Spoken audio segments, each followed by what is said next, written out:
jam menjadi hari, begitulah seterusnya. Ini yang perlu kita perhatikan bahwa Allah bersumpah, Allah itu sang Khalik sumpah kepada makhluknya. Ini berarti ada yang istimewa. Kemudian yang selanjutnya seolah-olah Allah berkata kepada kita semuanya bagaimana Allah menggunakan kata insan di dalam ayat ini, itu artinya manusia. Padahal manusia itu di dalam Al-Quran itu istilahnya disebut tidak hanya insan, ada lagi nama anas, itu juga manusia. Kemudian Quran itu juga manusia. Kemudian insan, kemudian ada lagi basar. Ulama anakku basar musyriku yuhailaya. Itu dalam Al-Quran mengatakan kul innama ana basaru musyriku. Katakan bahwa sesungguhnya aku, ini Nabi Muhammad yang Allah menggunakan kata-kata insan. Itu yang dituju adalah ini, seluruh aktivitas manusia dari dia bangun tidur sampai dia tidur lagi. Itu Allah menggunakan kata-kata insan. Seluruh aktivitasnya, bangun tidur doa, doanya apa? Allahumma barik lana. Saya mau bertani langsung minum, malah doa bangun tidur rumah. Alhamdulillahilladzi ahyana dama amanah ini. Sing apapun belum tentu menjalankan. Kalau saya sendiri salah, makanya dalam rangka untuk mengingatkan diri saya sendiri juga.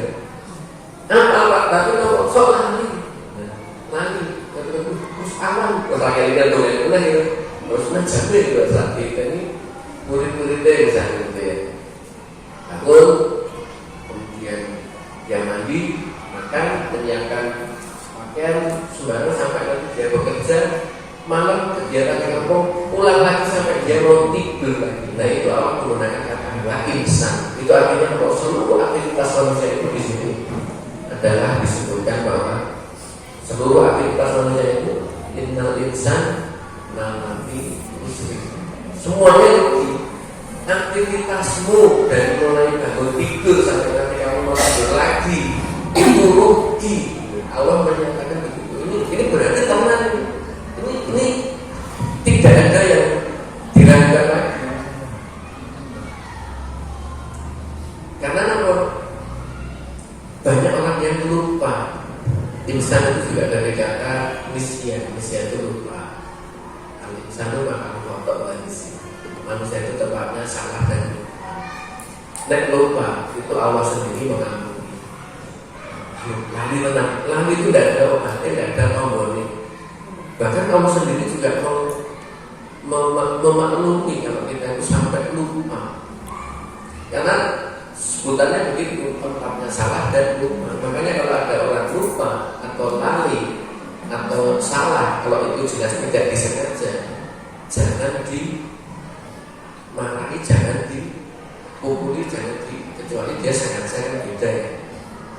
Peringatan aja kalau ada pelanggaran itu ada peringatan pertama, kedua, ketiga, atau tidak langsung peringatan ketiga. Enggak. Kita harus memahami itu supaya apa? Yang pertama tidak gampang emosi. Nanti aku nanti ramadhan ini lampu gitu ya.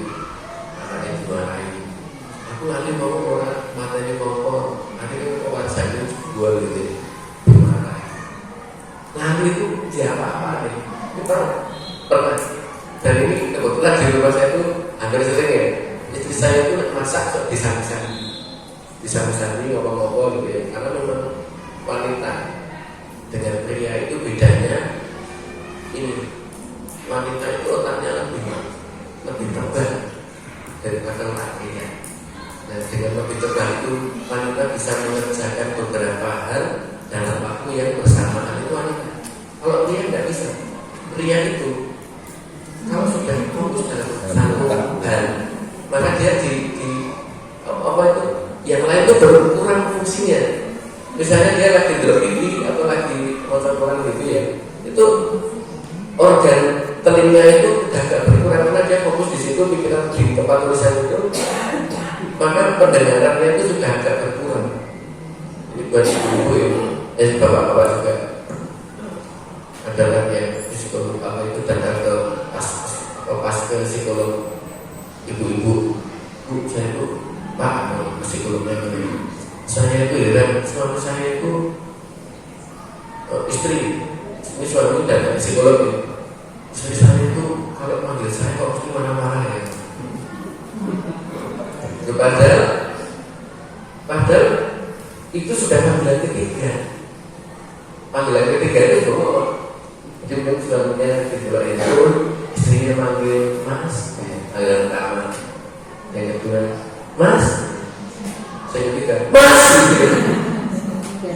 Dia mangkal lagi terus, wah ini udah mesti bengok ya. Padahal pas itu dia pas belok itu pas motor kan pas benaknya hopol gitu ya. Tapi saya itu istri manggil selalu dalam badan marah gitu. Jadi ibu-ibu harus maklum kalau bapak-bapak berkonsentrasi dalam satu hari dipanggil orang langsung nyaut, dimaklum diparani di temu gitu ya, apa gitu ya. Nah diundang kadang-kadang karena dia lagi konsentrasi. Dan itu kalau cewek itu bisa dalam satu waktu mengerjakan beberapa hal. Nah kita mandi yang masih lari badan gitu ya. Nyuci, pakai mesin nyuci, terus itu masak, kadang-kadang nyapu, itu si gendong anaknya, baru anak, itu bisa dinyumbari, masak air, kemudian nyaponi, gendong anaknya, kalau nyapu, istri kalau anak itu bisa. Ternyata kadang-kadang kok lari, wajarnya lah kita ini, gitu. Tapi bisa. Itu jangan mau sampai nanti mana? Kita kalau gitu, wah salah. Terima kasih. Jadi sampai malam tapi insan ya, aktivitas manusia itu semuanya sebenarnya adalah insan. Dan Allah menyatakan itu semuanya rugi. Rugi kenapa rugi? Karena semuanya tidak tergantung pada tiga hal. Kalau mau dikatakan tidak rugi, maka ada tiga hal di ayat berikutnya yang harus ada di dalam manusia. Yang pertama, kita lagi amanu. Nah, iman tidak memberi iman, tapi masih belum cukup. Allah masih mengatakan amanu. Iman itu ternyata belum cukup, tapi itu harus dimiliki supaya kita termasuk orang-orang tidak. Nah, iman itu nopo. Iman itu nopo itu diucapkan dengan lisan, dilakukan dengan perbuatan, diyakini dalam hati. Diyakini dalam hati, diucapkan dengan lisan, dilakukan dengan rukun-rukunnya. Itu iman. Ada juga yang mengatakan iman itu seperti gantungan atau centelan. Centelan itu umumnya di bawah atau di atas? Di atas. Yang namanya centelan itu mesti lebih tinggi dari yang dicentelkan gitu. Centelan itu misal jagatnya saat ini yang baru duduk gitu. Centelan itu mesti di atas. Nah, iman itu seperti misalnya kita berada di dalam hutan. Ada bisa lain juga hutan itu. Hutan itu kan kuitnya mesti gede-gede. Satu pohon itu mungkin dirangkul 4 atau orang 3 baru diameternya itu kena tingginya bisa 60, 70 sampai 50 meter, pokoknya lebih tinggi. Kalau pohon itu jumlahnya banyak dan berdekatan, itu tentu kita akan sulit untuk melihat arah mau ke barat, selatan, timurnya itu susah. Nah, iman itu seperti saya bilang tadi di atas, lebih tinggi dari apa yang ada di bawahnya itu. Sehingga karena dia di atas, dia bisa tahu mana yang akan kita tuju. Saya akan mulai toko, tapi kalau kita di dalam hutan, saya tidak bisa melihat kemana-mana.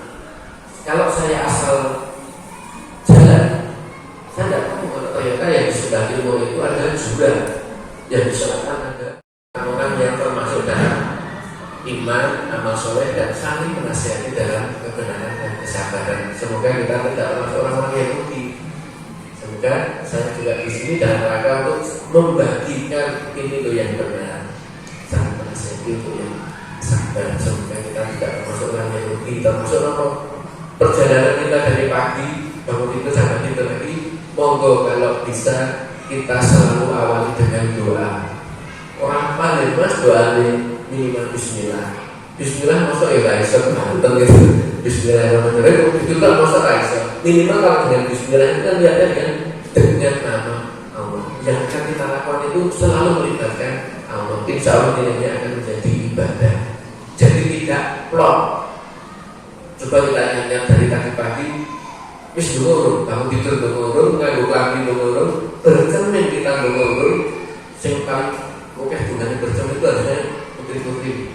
Sidik-sidik ngocok, sidik ngocok, proyek sidik ngocok. Harap foto apa praktek ngocok. Harusnya banyak doanya bercermin itu oleh ibu itu dan bapak-bapak itu kata-kata itu ya pak itu. Melakukan gas. Kemudian mau main motor juga, itulah kita saling mengingatkan supaya apa? Kita tidak masuk orang yang rugi. Terus sedih dari bangun itu mau tidur lagi kok orang menilai ibadah dan kecuali sholatnya kok kan menerima. Berarti seharian kita yang ini mungkin hanya sholatnya kok, tetapi selain itu tidak ada nilainya ibadah. Padahal kita itu diciptakan untuk ibadah. Karena pasti bisa kan untuk itu saja yang dapat saya sampaikan. Semoga yang sedikit ini bisa memberikan pencerahan baik bagi bapak-bapak maupun khususnya bagi desa. Wabillahi taufiq wal hidayah. Wassalamualaikum warahmatullahi wabarakatuh.